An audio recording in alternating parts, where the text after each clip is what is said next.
ഇന്നലെ രാത്രിയോട് കൂടിയിട്ട് ഒരു വാർത്ത പുറത്തു വന്നു. അതായത് രാജസ്ഥാനിലെ ഇന്ത്യ പാകിസ്ഥാന്റെ അതിർത്തിയിൽ നിന്ന് ഒരു പാകിസ്ഥാൻ സൈനികനെ ഇന്ത്യ പിടികൂടി എന്ന് പറഞ്ഞിട്ടൊരു വാർത്ത വന്നിട്ടുണ്ട്.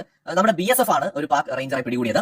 അതായത് ഇന്ത്യയുടെ ഭാഗത്തേക്ക് കടക്കാൻ ശ്രമിക്കുമ്പോഴാണ് ഇയാളെ പിടികൂടിയത് എന്നതായിരുന്നു പുറത്തുവരുന്ന റിപ്പോർട്ട്. അപ്പോൾ എന്താണ് സംഭവിച്ചത് എന്നുള്ളത് നമുക്ക് ഇന്നിപ്പോൾ കുറച്ചുകൂടി വ്യക്തത വരും. ഇന്നലെ രാത്രിയിലാണ് ഈ സംഭവം നമ്മൾ മാധ്യമങ്ങളെല്ലാം തന്നെ റിപ്പോർട്ട് ചെയ്തിരിക്കുന്നത്. ഏതാനും ദിവസങ്ങൾക്ക് മുമ്പ് ഒരു ഇന്ത്യൻ സൈനികനെ അതിർത്തിയിൽ തന്റെ ഉത്തരവാദിത്വം നിറവേറ്റുകയായിരുന്ന ഒരു ഇന്ത്യൻ സൈനികനെ പാകിസ്ഥാന്റെ ബോർഡർ കടന്നു എന്ന് പറഞ്ഞുകൊണ്ട് പാകിസ്ഥാൻ അറസ്റ്റ് ചെയ്യുകയുണ്ടായി. അപ്പോൾ ബോർഡർ കടന്നു എന്നുള്ളത് ശരിയാണോ എന്നുള്ളത് നമുക്കറിയില്ല. അതിനെ തുടർന്ന് പിന്നീട് പല ഘട്ടങ്ങളായിട്ട് ചർച്ചകൾ നടന്നെങ്കിലും ഈ പാകിസ്ഥാൻ അഭിനന്ദൻ വർദ്ധമാന്റെ അടുത്ത് കാണിച്ച അതേ കാര്യം, അതായത് ഇന്ത്യയുമായിട്ട് നെഗോഷിയേറ്റ് ചെയ്യാനായിട്ട് അതിനെ ഉപയോഗിക്കുന്നുവെന്ന് കണ്ടിരുന്നു.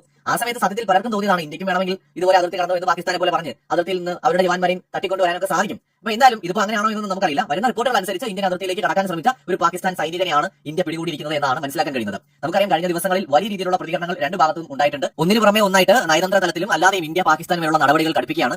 പാകിസ്ഥാന് കടം കൊടുക്കരുത് എന്ന് ലോകബാങ്കിനോട് IMF-നോടും ഒക്കെ ഇന്ത്യ ആവശ്യപ്പെട്ടിരിക്കുകയാണ്. പാകിസ്ഥാനുമായിട്ട് സൗഹൃദത്തിലുള്ള രാജ്യങ്ങളോട് പാകിസ്ഥാനി തീവ്രവാദ പ്രവർത്തനത്തിൽ നടത്തിയ അവരുടെ പങ്കിനെ കുറിച്ചുള്ള ഡീറ്റെയിൽസ് ഇന്ത്യ ഷെയർ ചെയ്യുന്നുവെന്നാണ് സൂചന. പാകിസ്ഥാൻ കഴിഞ്ഞ ദിവസം ഒരു 450 കിലോമീറ്റർ ദൂരപരിധിയുള്ള ഒരു മിസൈൽ പരീക്ഷിച്ചിരുന്നു. ആയിരക്കണക്കിന് 10,000 കിലോമീറ്റർ വരെ ദൂരപരിധിയുള്ള മിസൈലുകളും ഒരിക്കലും പാകിസ്ഥാനെ പ്രതിരോധിക്കാൻ കഴിയാത്ത സൂപ്പർസോണിക് ക്രൂയിസ് മിസൈലുകളും ഒക്കെയുള്ള ഇന്ത്യയെ സംബന്ധിച്ചിടത്തോളം അതൊന്നും വലിയ പ്രശ്നമല്ല. പക്ഷേ പാകിസ്ഥാൻ അവരെ കൊണ്ട് കഴിയുന്നത് പോലെ ഞങ്ങൾക്കും പലതും സാധിക്കുമെന്ന് കാണിക്കാൻ വേണ്ടിയിട്ട് അവർ അവരുടേതായ രീതിയിലുള്ള പ്രതികരണങ്ങളൊക്കെ നടത്തുന്നുണ്ട്. എന്നാൽ ഇന്ത്യൻ സൈന്യം എല്ലാ അർത്ഥത്തിലും തയ്യാറാവുകയാണ്. അവരുടെ അഭ്യാസ പ്രകടനങ്ങളും പരീക്ഷണ പറക്കലുകളും എല്ലാം ഒരു സൈഡിൽ നടക്കുന്നുണ്ട്. ഇതേ സമയത്ത് തന്നെ ഇന്ത്യ പാകിസ്ഥാനിലേക്കുള്ള എല്ലാ ചരക്ക് നീക്കങ്ങളും തടഞ്ഞിരിക്കുകയാണ്. എന്തിനാണ് പറയുന്നു, അങ്ങോട്ടും ഇങ്ങോട്ടും ഒക്കെയുള്ള പാഴ്സലുകളും പോസ്റ്റൽ ഡീലുകളും അടക്കം സകലതും ഇന്ത്യ നിർത്തിവെച്ചിരിക്കുകയാണ്. കരമാർഗമോ വ്യോമമാർഗമോ ഒന്നും തന്നെ ഇത് സാധിക്കില്ല. ഇന്ത്യയുടെ തിരിച്ചടിവായെന്ന് പാകിസ്ഥാൻ അതിർത്തി ഗ്രാമങ്ങളിൽ കൂടുതൽ ബങ്കറുകൾ തയ്യാറാക്കി തുടങ്ങിയെന്നാണ് റിപ്പോർട്ട്. പാക് അധീന കാശ്മീരിലെ മദ്രസകൾ നടത്തിയിട്ടുണ്ട്. യുദ്ധ സാഹചര്യം നേരിടാനായിട്ട് പ്രത്യേക തയ്യാറെടുപ്പുകൾ പാകിസ്ഥാൻ നടത്തുന്നുണ്ട്. ഗ്രാമീണർക്ക് പരിശീലനം നൽകുന്നതായിട്ട് സൂചനയുണ്ട്. അതായത് ഇന്ത്യയുമായിട്ടൊരു യുദ്ധം പാകിസ്ഥാൻ പ്രതീക്ഷിക്കുന്നുണ്ട്. എന്തായാലും ഇതിനിടയിലാണ് ഇപ്പോൾ പാകിസ്ഥാന്റെ ഒരു റേഞ്ചറെ ഇന്ത്യ പിടികൂടി എന്നുള്ള വാർത്തകൾ വരുന്നത്. പഹൽഗാം ആക്രമണത്തിന് ശേഷം ഇന്ത്യയുടെ തിരിച്ചടി വായന്നിട്ടാണ് ഇന്ത്യയുടെ ഒരു BSF ജവാനെ പാകിസ്ഥാൻ കസ്റ്റഡിയിലെടുത്തത്.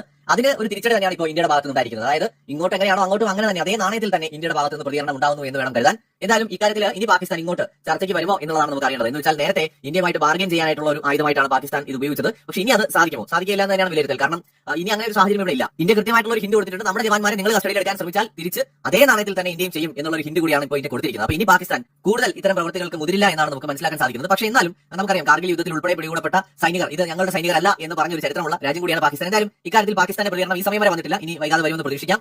ഒരു കാര്യം വ്യക്തമാണ്, വലിയ രീതിയിലുള്ള തയ്യാറെടുപ്പുകൾ രണ്ട് ഭാഗത്തും ഉണ്ടാവുകയാണ്. പഴയ രീതിയിൽ എന്ന് വെച്ചാൽ തരക്കേടില്ലാതെ ഉണ്ടായിരുന്ന ഒരു റിലേഷൻ പോലും ഇനി പാകിസ്ഥാനുമായിട്ട് ഉണ്ടാവുകയില്ല എന്ന് മാത്രമല്ല, ഇന്ത്യയുടെ തിരിച്ചടി 100% ഉറപ്പാണ് എന്ന് കൂടിയാണ് ഈ ഘട്ടത്തിൽ നമുക്ക് മനസ്സിലാക്കാൻ കഴിയുന്നത്.